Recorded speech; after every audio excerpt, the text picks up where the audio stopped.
இன்றைக்கி நம்ம சேனலில் என்ன ஸ்பெஷல் ரெசிபி பார்க்க போகிறோன்னா ஒரு சிம்பிள் அண்ட் டேஸ்டியான பச்சை பட்டாணி கிரேவி எப்படி பண்ணுறதுன்னு தாங்க பார்க்க போகிறோம்.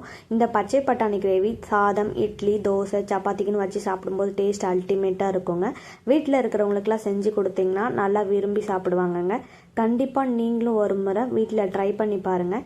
Hello friends, welcome to Suji's kitchen.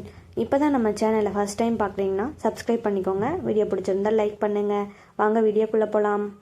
First இந்த ரெசிபியை பண்ணுறதுக்காக நம்ம வெங்காயம், தக்காளி அரைச்சி எடுத்துக்கலாங்க.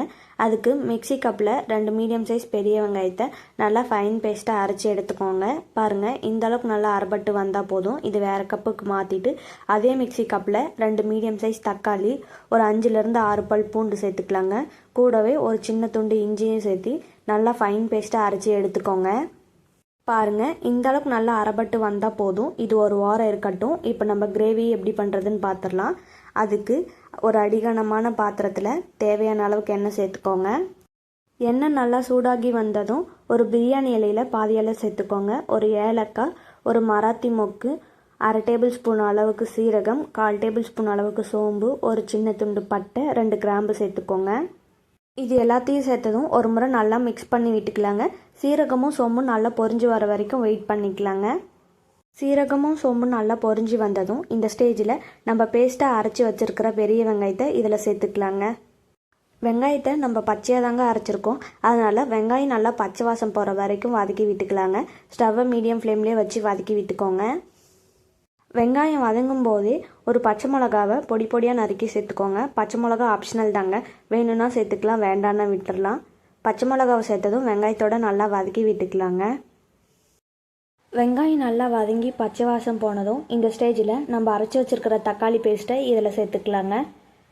தக்காளியை நம்ம பச்சையாக தான் அரைச்சிருக்கிறதுனால நல்லா தக்காளி பச்சை வாசம் போகிற வரைக்கும் வதக்கி விட்டுக்கலாங்க. தக்காளி, இஞ்சி, பூண்டு எல்லாத்தையும் தனித்தனியாக கூட அரைச்சி சேர்த்துக்கலாங்க. அதுவும் டேஸ்ட் நல்லாயிருக்கும். தக்காளி நல்லா வதங்கி வரத்துக்காக உப்பு சேர்த்துக்கலாங்க.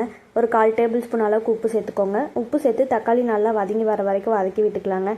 பாருங்கள், தக்காளி இந்தளவுக்கு நல்லா வதங்கி வந்ததும் இந்த ஸ்டேஜில் மசாலாவை ஆட் பண்ணிக்கலாம். 1 டேபிள் ஸ்பூன் அளவுக்கு வீட்டில் அரைச்ச மல்லித்தூள், 1/4 டேபிள் ஸ்பூன் அளவுக்கு மஞ்சள் தூள், 1 டேபிள் ஸ்பூன் அளவுக்கு வீட்டில் அரைச்ச மிளகாய்த்தூள், 1 டேபிள் ஸ்பூன் அளவுக்கு காஷ்மீரி மிளகாய்த்தூள், 1 டேபிள் ஸ்பூன் அளவுக்கு கரம் மசாலா தூள் சேர்த்துக்கோங்க. மசாலா எல்லாத்தையும் சேர்த்ததும் தக்காளியோடு நல்லா வதக்கி விட்டுக்கலாங்க. பாருங்கள், இந்தளவுக்கு நல்லா தக்காளியோட மசாலா வதங்கி வந்ததும் இந்த ஸ்டேஜில் ஃப்ரெஷ்ஷாக உரித்து வாஷ் பண்ணி வச்சுருக்கிற பச்சை பட்டாணியை இதில் சேர்த்துக்கலாங்க. ஃப்ரெஷ்ஷாக பச்சை பட்டாணி கிடைக்கலன்னா 6 மணி நேரம் ஊற வச்சு வேக வச்சு சேர்த்துக்கோங்க. பச்சை பட்டாணியை சேர்த்ததும் மசாலாவோட நல்லா மிக்ஸ் பண்ணி விட்டுக்கலாங்க. பாருங்கள், இந்த அளவுக்கு பச்சை பட்டாணி மசாலாவோட மிக்ஸ் ஆனதும் இந்த ஸ்டேஜில் 1.5 டம்ளர் அளவுக்கு தண்ணி சேர்த்துக்கலாங்க. தண்ணி சேர்த்ததும் 2 நிமிஷம் கையெடுக்காமல் மிக்ஸ் பண்ணி விட்டுட்டே இருங்க. அப்போ தான் மசாலா நல்லா மிக்ஸ் ஆகும். கிரேவி திக்கான கன்சிஸ்டன்சிக்கு வேணுன்றதுனால நான் 1.5 டம்ளர் அளவுக்கு தண்ணி சேர்த்துருக்கேங்க. உங்களுக்கு எந்த அளவுக்கு கிரேவி தேவையோ அந்த அளவுக்கு தண்ணி சேர்த்துக்கோங்க. நல்லா மிக்ஸ் பண்ணி விட்டதும் மூடி போட்டு ஒரு 15 நிமிஷம் ஸ்டவ்வை மீடியம் ஃப்ளேம்லேயே வச்சு பட்டாணியை நல்லா வேக வச்சு எடுத்துக்கலாங்க. பாருங்கள், 15 நிமிஷத்தில் கிரேவி நல்லா எண்ணெய் பிரிஞ்சு வந்திருக்கு. இந்த ஸ்டேஜில் நம்ம பட்டாணி வெந்து வந்திருக்கான்னு பார்க்கலாம். ஒரு பட்டாணி எடுத்து நல்லா வெந்து வந்திருக்கான்னு பாருங்கள். பட்டாணி நல்லா வெந்து வந்திருக்குங்க. இந்த ஸ்டேஜில் 1/2 கப் அளவுக்கு தேங்காய் பால் சேர்த்துக்கோங்க. தேங்காய் பால் ஆப்ஷனல் தாங்க, வேணும்னா சேர்த்துக்கலாம், வேண்டானா விட்டுடலாம். தேங்காய் பால் சேர்த்ததும் ஒரு முறை நல்லா மிக்ஸ் பண்ணி விட்டுக்கலாங்க. நல்லா மிக்ஸ் பண்ணி விட்டுட்டு ஸ்டவ்வை மீடியம் ஃப்ளேம்லேயே வச்சு ஒரு 2 நிமிஷம் மட்டும் நல்லா கொதிக்க வச்சு எடுத்துக்கலாங்க. தேங்காய் பால் சேர்த்து அதிக நேரம் கொதிக்க வைக்கணும்னு இல்லைங்க, ஒரு 2 நிமிஷம் கொதிக்க வச்சா போதும். கிரேவி இந்த அளவுக்கு நல்லா கொதிச்சு வந்ததும் இந்த ஸ்டேஜில் ஒரு கொத்து கருவேப்பிலையும் பொடி பொடியாக நறுக்கின மல்லித்தலையும் சேர்த்துக்கலாங்க. சேர்த்து ஒரு முறை நல்லா மிக்ஸ் பண்ணி விட்டுட்டு ஸ்டவ்வை ஆஃப் பண்ணிடலாங்க.